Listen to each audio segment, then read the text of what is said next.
নমস্কার বন্ধুরা, আজকের খবরের দুনিয়ায় আপনাদের স্বাগত। অনুপ্রবেশ, আপনারা জানেন এই যে বাংলাদেশ থেকে যে অনুপ্রবেশ ভারতবর্ষে হচ্ছে, এটি সেই 1947 সাল থেকে যে চলে আসছে, প্রতিদিন হয়ে যাচ্ছে, আজও পর্যন্ত চলে আসছে। এটি ভারতবর্ষের একটি গুরুত্বপূর্ণ সমস্যা হয়ে গিয়েছে। অর্থনৈতিক ক্ষেত্রে, চাকরি বাকরির ক্ষেত্রে, কর্মসংস্থানের ক্ষেত্রে, এমনকি ভারতবর্ষ যে অর্থনৈতিক যে ভাতাগুলো দেয় সেইগুলোতেও পর্যন্ত এই অনুপ্রবেশের ফলে ভারতীয়রা এর থেকে বঞ্চিত হয়ে যাচ্ছে বাংলাদেশের এই অনুপ্রবেশকারীদের জন্য। আমাদের অমিত শাহ সেই জন্য অত্যন্ত যুক্তিযুক্ত করে বলেছেন যে এই অনুপ্রবেশ সমস্যাটা অনেকটা সেই ঘুণ পোকার মতো। এই সমস্যাটা ভারতবর্ষকে ভেতর থেকে ঘুণ পোকার মতো ধীরে ধীরে খেয়ে নিচ্ছে। এই অনুপ্রবেশ কবে থেকে চলছে? সেই 1947 সালের পর থেকে চলছে।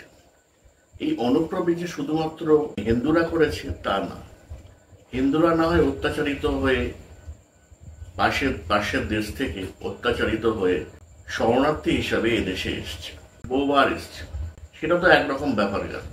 কিন্তু মুসলমানরা, তাদের একটি 90% মুসলমানের দেশ হওয়া সত্ত্বেও সেই দেশ থেকে যখন মুসলমানরা দলে দলে এই দেশে এসে ভিড় জমায়, সে 2-4 হাজার হতো, 10-15 হাজার হতো, তবু মেনে নেওয়া যায়। বেসরকারি মতে এটির সংখ্যা প্রায় 3.5 কোটির বেশি। এই পরিমাণ জনসাধারণ পার্শ্ববর্তী একটি দেশ অর্থাৎ বাংলাদেশ থেকে এসে হাজির হচ্ছে। ভারতবর্ষের প্রতিবেশী দেশ অনেকগুলি রয়েছে। পাকিস্তান আছে, শ্রীলঙ্কা আছে, নেপাল আছে, ভুটান আছে। অন্যান্য দেশ থেকে কিন্তু এই পরিমাণ অনুপ্রবেশ ঘটে না। তবে কি সেখানে দারিদ্রতা নেই? নিশ্চয়ই আছে। ভারতবর্ষ এই সমস্ত প্রতিবেশী দেশগুলোর তুলনায় অনেক বেশি সমৃদ্ধশালী। তবে তারা আসে না, কেননা তাদের এটা সংস্কৃতির মধ্যে পড়ে না। কিন্তু এই বাংলাদেশিরা এটাকে তাদের একটা জাতীয় চরিত্র হিসেবে মনে করে নিয়েছে। সারা দিন উঠতে বসতে যে কোনো কারণে, কল্পনাভাবে, রীতিমতো কল্পিতভাবে হলো, ভারতকে তারা তাদের বিভিন্ন সমস্যার জন্য দায়ী করবেই করবে, সে যে কোনো ভাবে হোক। তার কত উদাহরণ আমি এর আগেও অনেকভাবে দিয়েছি, প্রমাণ করার চেষ্টা করেছি, আপনারা ভালো করে জানেন। কিছুই বলতে পারে না, তারা ভারত বিদ্বেষ করবে, অথচ শেষ পর্যন্ত সেই ভারতের কাছেই আসবে হাত পাততে। শুধু হাত পাতলে বা ভারত কিছু দিয়ে সাহায্য করে যদি ছেড়ে দিত, সেটাও একটা মেনে নিয়ে যেত। তারা দলে দলে ভারতবর্ষে চলে আসছে। সেটা হয় পশ্চিমবঙ্গের সীমান্তবর্তী যে রাজ্যগুলো রয়েছে, হয় পশ্চিমবঙ্গের মাধ্যমে ম্যাক্সিমামটা ঘটছে, না হলে আসাম, ত্রিপুরা, মণিপুর, যত সীমান্তবর্তীগুলো রাজ্যগুলো রয়েছে যেগুলি বাংলাদেশের সাথে সম্পর্কযুক্ত, সেখান থেকে হয়ে তারা চলে আসছে মূলত পশ্চিমবঙ্গে। এবং সেখানেও তারা বেশি দিন থাকছে না, সেখানে আরো ভালো কাজের উদ্দেশ্যে তারা চলে যাচ্ছে দিল্লি, বোম্বে এবং সারা ভারতবর্ষে ছড়িয়ে পড়ছে। এরা এখান থেকে আধার কার্ড, দালাল চক্রের মাধ্যমে জোগাড় করে নিচ্ছে, করে নিয়ে ভারতীয় নাগরিক হয়ে যাচ্ছে। এখন আপনি যদি আশপাশে যদি তাকিয়ে দেখেন, কেউ যদি বাংলাদেশিরা যদি চ্যালেঞ্জ করেন যে তোমাদের ওখানে যে বাংলাদেশিরা আছে তার প্রমাণ কি, যে কোনো সময় চলে আসবেন, আপনাকে আমি খুব দূরে নয়, বাড়ির আশপাশে বিভিন্ন জায়গায় নিয়ে গিয়ে দেখিয়ে দেবো যে কি পরিমাণ বাংলাদেশিরা এখানে এসে উপস্থিত। সেক্ষেত্রে কিন্তু শুধু হিন্দুরা নয়, হিন্দুদের সংখ্যাটা আমি এর মধ্যে ধরছিই না, মুসলমানদের সংখ্যা বলছি। আপনারা হয়তো বলতে পারেন যে এটা তো মৌলবাদের লক্ষণ, আপনারা হিন্দুদের সংখ্যা ধরছেন না কেন? কারণ বাংলাদেশে হিন্দুরা অত্যাচারিত হয়, এটা আজকে থেকে না, চিরকাল যে কোনো গভর্নমেন্টের সময় এটা হয়ে এসছে, আপনারা সেটা ভালো করে জানেন। কিন্তু একটি 90% মুসলিম দেশে মুসলিমরা সেখানের মধ্যে অত্যাচারিত হবে সাধারণত হয় না। হ্যাঁ, কিছু ক্ষেত্রে হয়, যেমন এই সরকার জুলাইতে আগস্টে সরকার পাল্টানোর পরে এই সময় যে অবস্থার পরিস্থিতি সৃষ্টি হয়েছিল, আওয়ামী লীগের বেশ কিছু মানুষ তারা পশ্চিমবঙ্গ তথা কলকাতায় এসে আশ্রয় নিয়েছে। তাদেরকে আমি যাওয়ার কথা বলছি না, কেননা তাদের গেলে একদম মেরে ফেলে দেবে। সুতরাং তারা জীবন বাঁচানোর জন্যই এসছে। কিন্তু বাকিরা এসছে তো জীবিকার সন্ধানে। এখানের মধ্যে তাদের দেশে মানে জনসংখ্যার উপর তো তারা কোনোদিন নিয়ন্ত্রণ কিছু করতে পারবে না, করবার চেষ্টাও করবে না। তারপরেও তারা কিনা এই আমাদের দেশে এসে আমাদের নাগরিকদের যে সুবিধা পাওয়ার কথা সেই সুবিধাতে সে ভাগ বসাচ্ছে। আমার কনসার্নটা ঠিক এই জায়গাতে। দেখুন, পার্শ্ববর্তী দেশ নেপাল, ভুটান, পাকিস্তান, এমনকি পাকিস্তান, চীনের তো প্রশ্নই ওঠে না, তারা কিন্তু এভাবে আসে না, কোনোদিন তাদের দিকে দোষ দিতে পারবেন না। শুধুমাত্র এই বাংলাদেশিদের। আচ্ছা, বাংলাদেশিরা যে আসছে, কোন অবস্থা বাংলাদেশের, মানে এটা যে জাতীয় চরিত্র হয়ে গিয়েছে সেটা বোঝা যায় বাংলাদেশের যে সংবাদ মাধ্যমগুলো রয়েছে, টক শোগুলো রয়েছে, সেগুলোকে খেয়াল করলেই বুঝতে পারবেন। সেখানে কিছু অ্যাঙ্কার, সুন্দরী অ্যাঙ্কার, ফুলপরিদের মতো এমন একটা ভাব করে যেন তারা কিচ্ছু জানে না, এইমাত্র বোধহয় জন্মাল। প্রশ্নের ছিঁড়িটা কিরকম, সীমান্ত হত্যা হবে কেন, সীমান্তে গুলি চালানো হবে কেন? আরে সীমান্ত বিএসএফ কি এমনি এমনি গুলি চালাচ্ছে? তারা একবারও তো বলে না সীমান্তে বাংলাদেশিরা যাবে কেন, কোন কাজে বেড়া টপকে যাচ্ছে, কোথায় ভারতবাসীরা তো যায় না।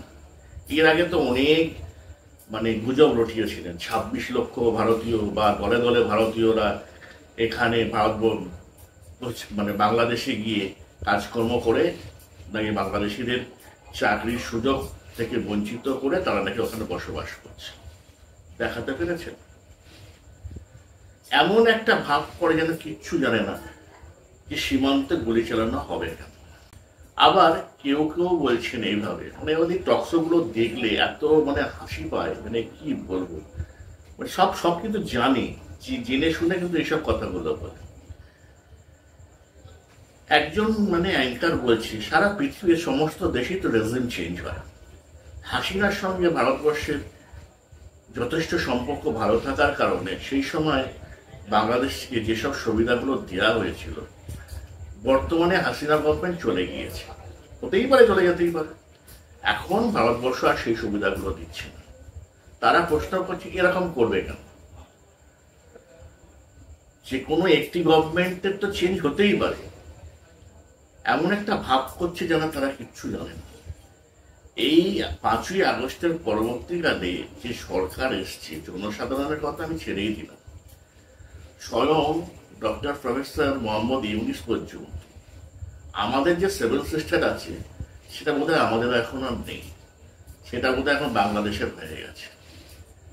সেইটাকে নিয়ে তারা ওদের সাথে বাণিজ্য করবেন। 7 সিস্টারের নাকি সমুদ্র দর্শন হয় না, তাকে সমুদ্র দেখানোর ব্যবস্থা করার কথা বলছে। ভারত সরকারের সাথে আলোচনা করার কোনো দরকার নেই, কারণ ভারতের তো এটা অংশ না। তারা সেটাকে মাথা গলাতে চাইছে। তারা বারবার করে মানে ইউনিস প্রথমে আসার পর থেকে বলছি বাংলাদেশে কোনো অস্থিরতা সৃষ্টি হলে 7 সিস্টারের প্রতিটি রাজ্যে নাকি অস্থিরতা সৃষ্টি করবে। আগে বাজে কথা তো বিভিন্ন সময় বিভিন্ন ব্যাপারে বলেছি। এই যে এদের উপদেষ্টাদের মধ্যে মেহফুজ আলম, তিনি তো একটি ম্যাপও প্রকাশ করে দিয়েছেন, মানে একদম প্রকৃত বাংলাস্তান, অর্থাৎ মানে ভারতবর্ষের বিভিন্ন রাজ্যগুলোকে জুড়ে নিয়ে সে একটি ম্যাপ তৈরি করেছিল। পরবর্তীকালে সেটা ডিলিট করে দিয়েছে। আপনারা জানেন যে কিছুদিন আগে যখন ভারত পাকিস্তান যুদ্ধ হচ্ছিল, বাংলাদেশিরা স্বাভাবিকভাবেই পাকিস্তানের সমর্থক হয়ে গিয়েছে, তারা সমর্থন করেছেন, পাকিস্তানকে জিতিয়েও দিয়েছেন। এবং তাদের মতে ভারতবর্ষ নাকি পাকিস্তানের কাছে এত মার খেয়েছে, ওই যে বলে না যে মূর্খের সুখ বা পাগলের সুখ মনে মনে হয়, এরা এইভাবেই সুখ পেতে অভ্যস্ত। তারা মনে মনে ভাবে যে তারা যেটা ভাবছে, ভাবলেই বোধহয় সেটা হয়ে যাবে, কোনো প্রমাণ, কোনো তথ্যসূত্র এসব দরকার পড়ে না। অবশ্য সেক্ষেত্রে পুরোটা তাদেরকে দায়ী করি না, কেননা ভারতের বা পাকিস্তানের সংবাদ মাধ্যমকে বাদ দিলেও যাদের উপর একটু নির্ভরযোগ্য করা যায়, রয়টার্স বা বিবিসি, তারাও সেই ধরনেরই সংবাদপত্র পরিবেশন করেছিল। তার যাক, সেটা ছেড়েই দিলাম। বর্তমানে আপনারা জানেন উপদেষ্টাদের মধ্যে একজন আছেন মানে ফজলুর রহমান বর্তমানে বিডিআর হত্যার তদন্তভার যার উপর ন্যস্ত করা হয়েছে। এই ভারত পাকিস্তান যুদ্ধের সময় তিনি তো পুরোপুরি বলে বসলেন যে এই অবস্থায় এই সুযোগে বাংলাদেশের উচিত চীনের সাথে যোগাযোগ করে সেভেন সিস্টার আক্রমণ করা। তারপর জানেন অবসরপ্রাপ্ত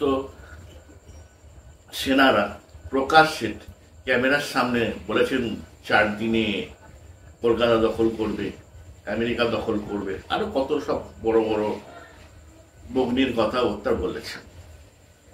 এখানেই শেষ হয়নি, তারা বুয়েট ইউনিভার্সিটিতে বিভিন্ন জায়গায় তারা ভারতের ফ্ল্যাগকে মাটিতে রেখে তার উপর মারিয়েছেন দিনের পর দিন এইসবগুলো। আর প্রতিদিন যা টকশে যা আলোচনা হয় সেখানে যা ভারত বিদ্বেষ করার কথা ছেড়েই দেয়, এইগুলো ওনারা দেখতে পায় না। সেই যে অ্যাঙ্কার বললাম না ফুলপরি, এইসব ফুলপরিরা এইসব দেখতে পায় না। তার বক্তব্য কেন একটা নয় রেজিমই চেঞ্জ হয়েছে, ভারতবর্ষের ব্যবহারটা এরকম বদলে গেছে কেন। বাংলাদেশে নাম করা সাংবাদিকরা, আমি নাম উচ্চারণ করতে চাইছি না, যাদের মধ্যে এখনো পর্যন্ত কিছুটা বুদ্ধিদীপ্ততা বা অনেক কিছু রয়েছে, ইন্টেলেকচুয়াল পাওয়ার কিছু রয়েছে, তারাও বলে হাসিনার সময় ভারত যে আরাম পেত এখন আর সে আরামটা পাচ্ছে না। আচ্ছা, এই ভারতবর্ষ কি আরাম পেতে পারে বাংলাদেশের কাছ থেকে? বাংলাদেশ নিজেকে কি মনে করে, কি দেওয়ার ক্ষমতা আছে? বড় জোর এটা হতে পারে হাসিনা যেটা করেছিল, সেটা হচ্ছে কি বাংলাদেশের মাটিকে অন্য কোনো দেশের জঙ্গিস্তানে পরিণত হতে দেয়নি। অর্থাৎ সেভেন সিস্টার বা অন্যান্য জায়গায় যে বাংলাদেশের বুকে যে জঙ্গি ঘাঁটি তৈরি করে যে সেখানে যে আক্রমণের যে উদ্যোগগুলো নেওয়া হচ্ছে সেগুলো করতে দেয়। বাংলাদেশে যদি আগামী দিনে যদি অন্য আরেকটি অ্যান্টি গভর্নমেন্টও যদি আসে, সেই চেষ্টাও যদি হয়, ভারতবর্ষ এমনিতে কোনোদিনই বাংলাদেশ আক্রমণ করবে না, এটা ঠিকই আছে। কেন কোনো প্রয়োজন নেই, কেন বাংলাদেশের কি আছে যে আক্রমণ করবে? আর ওই রকম গিজগিজ করছে জনসংখ্যা, এরকম র্যাডিক্যাল ইসলামের মধ্যে যারা অন্তর্ভুক্ত হয়ে রয়েছে, সেই জায়গা দখল করে লাভ কি? নিজের তো বোঝা বাড়ানো, তাদেরকে খেতে করতে চাকরির ব্যবস্থা, কর্মসংস্থানের ব্যবস্থা সেই ভারতকেই করতে হবে। কি দরকার আছে এইসব জিনিস নেওয়ার জন্য? কোনো প্রয়োজন নেই, সেজন্য করে না। কিন্তু যদি দেখা যায় যে বাংলাদেশের মাটি জঙ্গিস্তানে পরিণত হয়েছে এবং সেই জঙ্গিরা ভারতবর্ষের ক্ষতি করার চেষ্টা করছে, ভারতকে তো ব্যবস্থা নিতেই হবে। এবার তখন এদের আসল চরিত্রটা প্রকাশ হবে। এই তো সামরিক শক্তি, সেই সামরিক শক্তিকে ফু দিলে যারা উড়ে চলে যাবে, তারা এত বড় বড় কথা বলে। বা ভারত তো চাইলে বাংলাদেশকে পুরো টিপে মেরে দিতে পারে, টিপে, যখন তখন। এটা বাংলাদেশের সেনাবাহিনীও বোঝে না যে তা নয়, কিন্তু ওই যে বললাম বাংলাদেশের সাংবাদিক থেকে শুরু করে সবাই এটা বোঝে যে ভারত চাইলে সেটা করতে পারে। আন্তর্জাতিক বাধা, নামটা খারাপ হবে, এটা একটা জিনিস। এই ধরনের একটা ক্ষুদ্র একটা দেশকে এরকম ধরনের করা হলো, কিন্তু ভারত তো নিজের ক্ষতি করে অন্য দেশের তো মুখে ভালো করতে যাইবে না, সে করার চেষ্টাও করবে। আদ্যপান্ত ভারত বিদ্বেষী হয়ে ভারতকে দোষ দিই, কোনো ক্ষতি নেই। কিন্তু কি যেসব কথাবার্তা বলে, অনুপ্রবেশ, তাদেরকে ধরে নিয়ে এই অনুপ্রবেশকারীদের এখন সারা ভারতবর্ষ থেকে এই বাংলাদেশের দিকে ধরা হচ্ছে, ধরে তাদেরকে পাঠানো হচ্ছে। বাংলাদেশ থেকে আপত্তি তোলা হয়েছে একটি বৈধ উপায়ের মাধ্যমে, অর্থাৎ তাদেরকে জানিয়ে, তাদেরকে একটা লিস্ট দিয়ে তারা তদন্ত করে দেখবে যে সেই লোকগুলো আদৌ বাংলাদেশি কিনা। খোঁজ খবর নেওয়ার পরে তারা যখন সেটা রাজি হবে তখন বাংলাদেশিদের নেওয়া হবে। সাধারণ অর্থে কথাটা করতে সুন্দর। এর আগেও ভারত এই ব্যবস্থা নিয়েছিল, বাংলাদেশের হাতে লিস্ট তুলে দিয়েছিল, নাম ধাম অ্যাড্রেস সমেত, ছবি সমেত তাদেরকে তুলে দেওয়া হয়েছিল। বাংলাদেশ শুধু কালক্ষেপ করেছে, নিজের দেশেদের লোকেদেরকে যারা অনুপ্রবেশ করে তাদেরকেও নিতে চায় না, ধরিয়ে দিলেও নিতে চায় না। তারা চায় সীমান্তে চোরাচালান হোক, অনুপ্রবেশ করে যে কটা মানুষ চলে যেতে পেরেছে সেগুলো তাদের কাছ থেকে দায়ভার চলে গিয়েছে। তারা তো খেতে করতে দিতে পারে না, তাদের একটা মানে অনুপ্রবেশ করাটা একটা হক, সীমান্তে মানে সেনাবাহিনী গুলি চালাবে না। এর আগে জানেন যে বিএসএফ কে ধরে নিয়ে গিয়ে একটি বিএসএফ কে একলা পেয়েছিল। ওরা যখন আসে তখন তো একসাথে অনেকগুলো লোক নিয়ে আসে এবং তাদের সাথে অস্ত্রশস্ত্রও থাকে। ভারতবর্ষে যে বিএসএফ এর রাইফেল টাইপের কেড়ে নিয়ে অনেকজন মিলে তাকে তুলে নিয়ে গিয়ে কলাগাছি তড়ি দিয়ে বেঁধে রেখেছে। সুতরাং এইসব যে বৈরী যেসব অঞ্চলগুলো রয়েছে সেখানে যদি বিএসএফ দেখে যে একদল লোকেরা চোরাচালান করতেই হোক বা প্রবেশ করতেই হোক সেখান থেকে আসছে, সেখান থেকে আসার তো তাদের কথা না। নোম্যান্স ল্যান্ডে প্রবেশ করাটাই উচিত না, তো কাঁটাতার টেকানো তো অনেক দূরের কথা, মানে 150 গজ দূরে তার থেকে মানে কাঁটাতার দেওয়া রয়েছে। কেন আসবে এই প্রশ্নটা কিন্তু একবারও তোলে। সীমান্ত হত্যা, বর্ডার কিলিং, বাঙালিদের হত্যা করা হচ্ছে, এইসব শুধুমাত্র বক্তব্য রেখে মানে তাদের বেড়া টপকাতা দেওয়ারও উচিত না। তাদেরকে মানে বেড়া টেড়া সেসবগুলো খুলে দিয়ে গোলাপ ফুল দিয়ে আবেদন করে আসবে, আসো আমাদের দেশে এসে থাকো, আমাদের দেশে খাও পড়ো, ভারতের নিন্দা করো, মানে একদম তাদেরকে একদম সব মানে জামাই আদর করে তাদেরকে নিয়ে আসতে হবে। তাদের মানে পারলে এরকমই তাদের একটা বক্তব্য হয়ে যায়। একটা দেশের চরিত্র মানে টোটাল একদম সাংবাদিক মহল, অ্যাঙ্কার মহল, একদম মানে সংবাদ দর্শকগুলোতে পর্যন্ত সরাসরি একজন লোকেরও সাহস নেই যে বলবে যে এইভাবে চোরাচালান বা বর্ডারের সীমান্তে ওই নমস্থান কেন ক্রস করতে যাবে। আর সব করবে কোন সময়, ঠিক ওই রাত্রিবেলা। তারা নাকি রাত্রিবেলার দিকে সীমান্ত কাঁটাতার পেরোতে যায়। কি কারণে পেরোতে যায় এই প্রশ্নগুলো যদি করা হয়, তারপর তাদের তো এরকম ইয়েগুলো রয়েছে। আর আমার বক্তব্য হচ্ছে ভারতবর্ষীদের কাছে নিজেদের মধ্যে কোনো রকম রাজনৈতিক বাধাগুলোকে দূর করে দিন, নিজেদের মধ্যে অশান্তি করবেন না, সুযোগ সুবিধা নেওয়ার চেষ্টা করবেন। এটা একটি সিরিয়াস সমস্যা। কেন্দ্রীয় সরকারকে বলে বিএসএফ এর স্ট্রেংথ অনেক বেশি বাড়ানো উচিত। আজকাল দেখা যাচ্ছে বিভিন্ন জায়গায় একসাথে অনেক বাংলাদেশি সে লাঠি সোটা নিয়ে তেড়ে আসছে, পুরো গ্রামবাসীদেরকে খেপিয়ে বিজেপির সাথে তারা চলে আসছে। কোনো একটি জায়গায় কখনো না কখনো মাস্কারিং হয়ে যাবে এবং মাস্কারিং করতেও হবে, কারণ তাদের এই সাহসটা বরদাস্ত করা হবে না। তারা নিজের দেশে যা পারছে করুক, আমাদের দেখার দরকার নেই। দ্বিতীয় জিনিস হচ্ছে সীমান্ত পুরোপুরি সিল করে দিয়ে এদের আশাটা তো বন্ধ করতেই হবে। কোনো রকম এদের সাথে মানে একটা ভারতবর্ষ একটা উপযুক্ত দেশের সাথে মেলামেশা করবে, এদের সাথে মিলেমিশা করে কি হবে? বাণিজ্য মাত্র তো $12 বিলিয়ন বাণিজ্য, ওটা করার দরকার নেই। $800 বিলিয়ন ব্যবসা রয়েছে ভারতবর্ষে। এই পৃথিবীর অন্যান্য দেশে আপনারা চাল, ডাল, নুন, তেল যেগুলো যা যা আছে যেগুলো রপ্তানি করতেন সেগুলো রপ্তানি করার ব্যবস্থা করতেন। বাংলাদেশের সাথে কথা বলে কি হবে? কোনো রকম মানে রাষ্ট্রদূত তুলে ফিরিয়ে নিয়ে আসা উচিত, সম্পূর্ণ দিক থেকে আকাশপথ বন্ধ করে দেওয়া উচিত। এদের সাথে কোনো রকম কথাবার্তা দরকার নেই, কূটনৈতিক কোনো রকম আলোচনার দরকার নেই। এবং বারে বারে কোনো রকম ভারতের প্রো ইন্ডিয়ান কোনো সরকারও দরকার নেই। সেখানে যত পারে অ্যান্টি ইন্ডিয়ান মানে সরকার জন্য আসে বছরের বছর ধরে। এমনিতেই তো প্রায় বেকারি অবস্থা হয়ে গিয়েছে, আগামী দিনে পাকিস্তানের চাইতেও খারাপ অবস্থা হবে। শুধু ভিক্ষে, এখনই তো সব জায়গা থেকে ভিক্ষে করে। এই বছর তো ওই মার্কিন এইডটা দান সব জায়গা থেকে দান নিয়েই চলতো,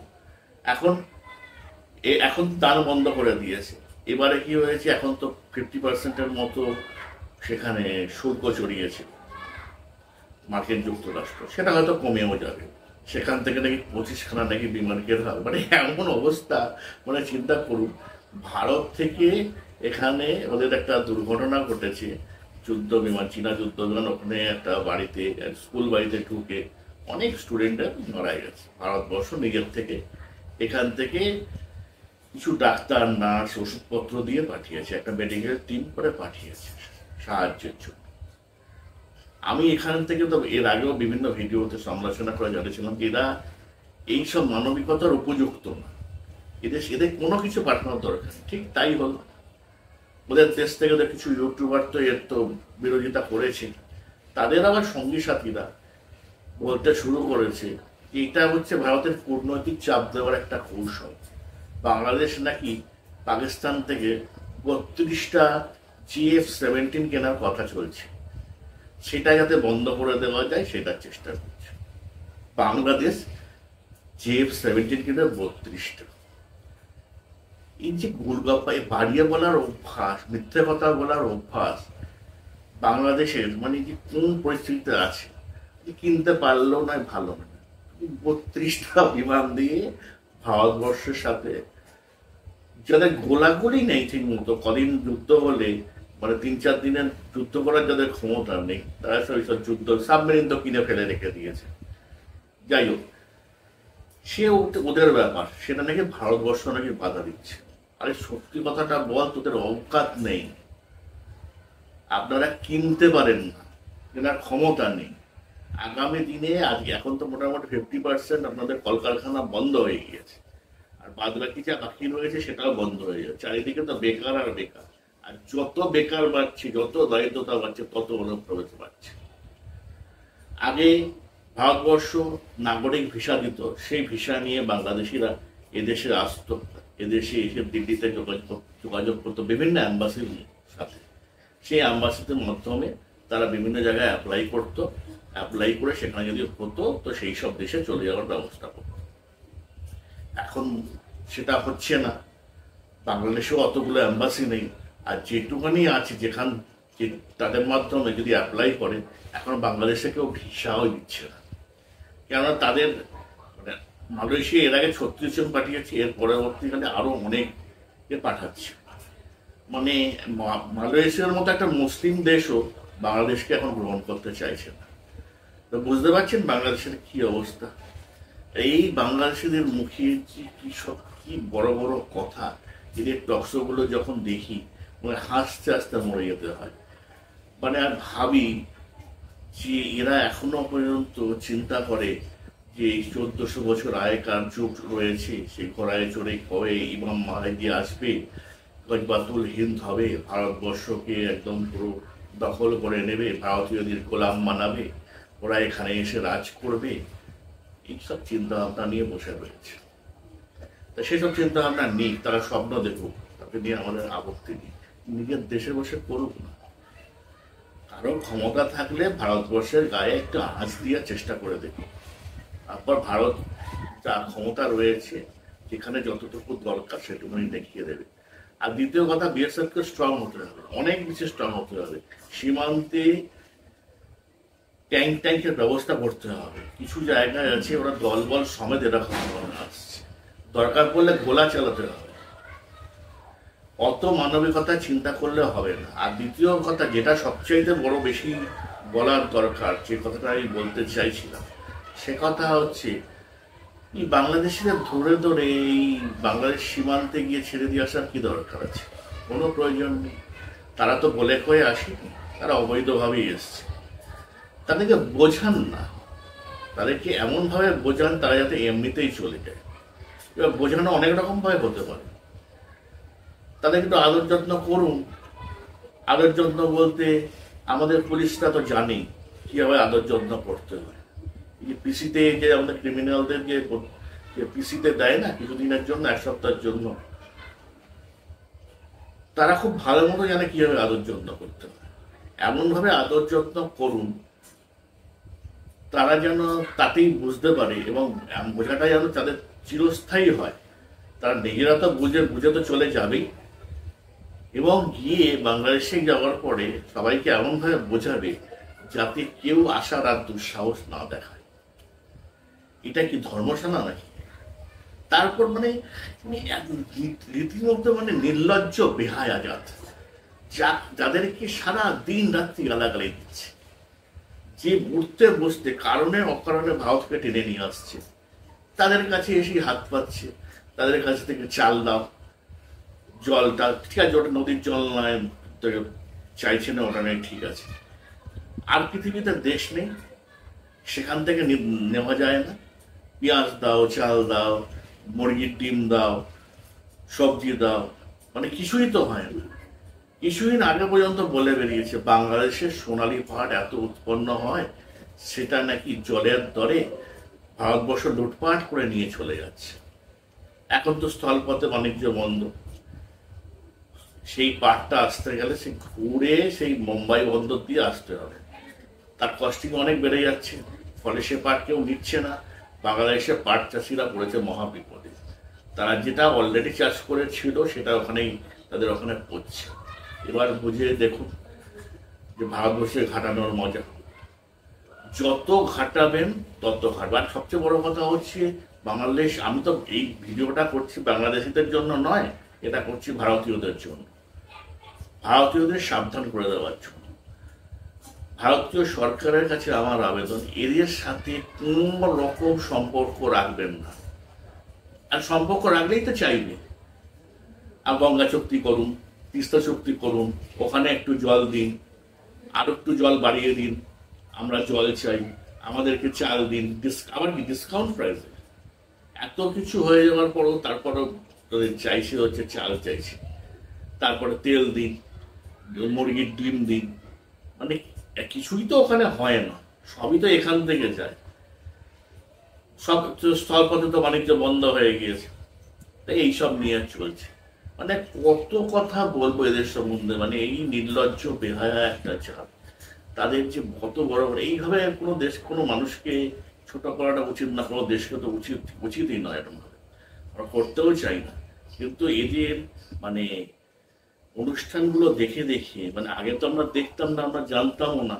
আমরা জানতাম যে বাংলাদেশ আমাদের বন্ধু দেশ, এটা পার্শ্ববর্তী রাষ্ট্র, তারা যতটা পারে ছোট রাষ্ট্র, তাদেরকে সাহায্য করা হচ্ছে, তারা যেন সুন্দরভাবে বেড়ে ওঠে। তারপর দেখতে পেলাম খোঁজখবর নিয়ে, ওরে বাবা, এদের মনে মনে এত বিষ, এরা এত মিথ্যে কথা বলতে পারে, এত বাড়িয়ে বলতে পারে, কোনো সম্পর্ক রাখারই দরকার নেই, চারিদিক থেকে এদেরকে একদম বন্ধ করে দিন। ওই ওদের পাকিস্তানের, আপনাদের এখান থেকে মেডিকেল টিম পাঠানোর কি দরকার ছিল? পাকিস্তান আছে, চীন আছে, তাদের থেকে নিক না, কোনো অসুবিধা নেই তো। ভারতবর্ষ কোনো কিছুর ক্ষেত্রে বাংলাদেশকে বাধাও দেবে না, কিছু ইয়ে করবে না। বাংলাদেশকে টেস্ট খেলতে শিখেছে, সেও তো ভারতবর্ষ।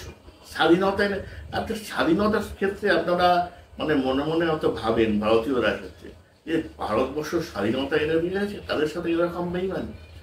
আরে যারা ওদের স্বাধীনতা যুদ্ধে অংশগ্রহণ করেছে তাদেরকেই ওরা সহ্য করতে পারে না। মানে এমন অবস্থা, মুজিবুর রহমানকে তো তাদের দেশের লোকেরাই মেরেছে, তাদের মূর্তি ছিল সেটা তো ভেঙে ফেলেছে, তার আগে না, ভেঙে ফেলার আগে তাদের মানে তার মাথার উপরে উঠে তার প্রস্রাব করেছে। তাই এই তো এদের চরিত্র। এরা আশা করছেন যে ভারতবর্ষে এই স্বাধীনতা যুদ্ধে মদত দিয়েছে বলে, সাহায্য করেছে বলে, আমাদের সৈনিকরা প্রাণ দিয়েছে বললে এরা সেটা মনে রাখবে। এরা সেই মনে রাখার, এরা মানে সেই জাত একদম হিন্দু বিদ্বেষ। হিন্দুরা কি করে এত উন্নতি করছে, ভারতবর্ষ তো আরো দিনকে দিন উন্নতি করবে, আপনারা ভালো করে জানেন। এবং বাংলাদেশেরা হিংসার প্রয়োগ করতে পারে, এর চেয়ে বেশি কি করতে পারবে? ওরা তাকিয়ে তাকিয়ে দেখবে ভারতবর্ষ একের পর এক জায়গা থেকে উন্নতি করছে, আর নিজেদের অবস্থাটা কি হচ্ছে, দিনকে দিন ভিখিরি থেকে ভিখিরিতর হয়ে যাচ্ছে। যেন আমরা দূর থেকে দেখবো, দেখে খুশি হব, আমরা আমাদের নিজেদের জিনিসটাকে নিয়ে কনসার্ন। অনুপ্রবেশের ক্ষেত্রে এক একটি বাংলাদেশিকে, আরেকটি কথা বলে দিচ্ছি, এই যে বাংলাদেশের যে চিহ্নিতকরণের কাজ চলছে, এতে কারা সাহায্য করছে বলুন তো? আমাদের যারা পরিযায়ী বাঙালি শ্রমিকরা অন্যান্য রাজ্যে যেখানে কাজ করছে, তারাই কিন্তু এদেরকে চিনিয়ে দিচ্ছে। কারণ না, তাদের কাজটা তো চলে যাচ্ছিল এদের জন্য। মানে কাগজ কুড়ানি থেকে শুরু করে, উবের ড্রাইভার থেকে শুরু করে, রিক্সাওয়ালা, ঠেলাওয়ালা, সব কিছুর ক্ষেত্রেই বাংলাদেশে পড়াশোনা তো করলো না, যেটুখানি পড়াশোনা শিখেছিল সেইটুকুনি শিখলো, সেই অবস্থা। বাংলাদেশ যখন মেডিকেল ভিসা বন্ধ করলো, কত বড় বড় কথা, এখানে আমাদের এখানে কত হসপিটাল করে উঠবে, কত ইনফ্রাস্ট্রাকচার। হসপিটাল নয়, চীন এসে চীনের টাকা দিয়ে বানিয়েও দিয়ে গেল, একটা সুন্দর হসপিটালও হলো, আধুনিক যন্ত্রপাতি হইল, চালাবেটা কি? ডাক্তার তো চাই, মেডিকেল স্টাফগুলো তো চাই, সেখানে তো প্যাথোলজিস্ট চাই। এই যে জিনিসগুলো, একটা ভালো মেডিকেল কলেজ রয়েছে বাংলাদেশে, সেটাও কি মানে চীন থেকে নিয়ে আসবে? মেডিকেল ডাক্তারগুলো, প্যাথোলজিস্টগুলো, ডায়াগনস্ট থেকে যারা মানে কাজ করে, তারা এগুলো সব ইয়ে থেকে আসবে, চীন থেকে আসবে। মানে আশাও করে, এরা ভাবে যে আমরা কিছু করবো না, সবাই অন্যরা এসে করে দিয়ে যাবে। আর সবার থেকে কিভাবে নেওয়া যায়, দেওয়ার টেওয়ার তো ক্ষমতা নেই, কিভাবে নেওয়া যায়, হাত পেলে শুধু চাইতে থাকবে। সুতরাং সেই একই জায়গা ফিরে আসছি, অনুপ্রবেশকারীদের কোনো রকম ওদের গিয়ে মানে সীমান্তে গিয়ে ছেড়ে দিয়ে আসার দরকার নেই। এখান থেকে তাদেরকে ভালো মতো বোঝান, সুন্দর আদর যত্ন করুন, যাতে তারা নিজেরাই চলে যেতে পারে। এবং তারা যেভাবে এসেছিল তারা রাস্তাঘাট চেনে, তারা নিজেরাই চলে যাবে। এবং চলে যাওয়ার পর গিয়ে তারা সেখানে বাংলাদেশে গিয়ে তাদের বন্ধু বান্ধব, আত্মীয় স্বজন, প্রতিবেশীদেরকে যেন বোঝাতে পারে যে ভাই ভারতবর্ষে যাস না, কারণ ভারতীয়রা এখন সজাগ হয়ে গেছে, আমাদের আর তারা ওখানে থাকতে দেবে না।